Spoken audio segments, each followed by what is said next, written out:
thinking about history I'd never heard of, somebody recommended that I look into the Great Eggnog Riot of 1826. So history gets us a lot of greats. We have the Great Fire, but the Great Eggnog Riot, I had to know more. Before I go any further, I have to circle back and tell you that in 1826, they believed that the average person over the age of 14 consumed 6 gallons of pure alcohol. So we're talking Everclear. Today, we're lucky if the people over 21 are doing 2 gallons a year. So these guys, they could really go. So the Eggnog Riot happens at Westpoint Academy. Now, we know West Point as this military academy, very strict, very hardcore. But back in the 1800s, things were a bit, not so much. In the 1820s, West Point was nuts. It was just really lenient. You could start school at any time during the year. And then they got a new superintendent. Salvanius Thayer became the superintendent and really turned things around. He prohibited gambling, drinking, novels, tobacco. In a moment of leniency, he caved and said, you guys can drink on 2 days. You can drink on the 4th of July and Christmas. And then the 4th of July came. In 1825, the cadets engaged in what was called a snake dance. Got so hammered that they ended up carrying the school's commandant on their shoulders back to the barracks.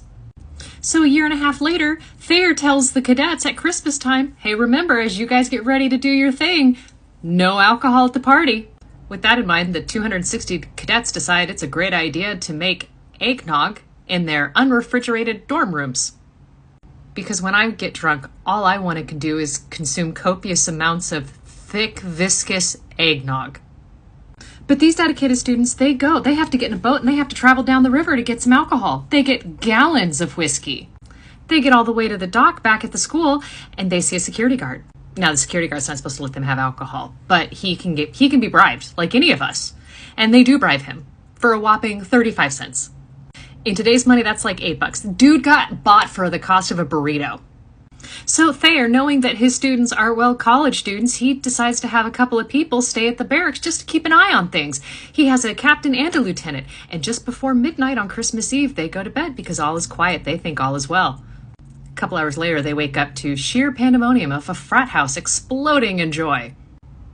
Captain Hitchcock goes into a room. He breaks up a party, sends a bunch of people to bed. Here's people in the other room. He opens the door. He sees 2 people hiding under a blanket and a third person using a hat as a mask.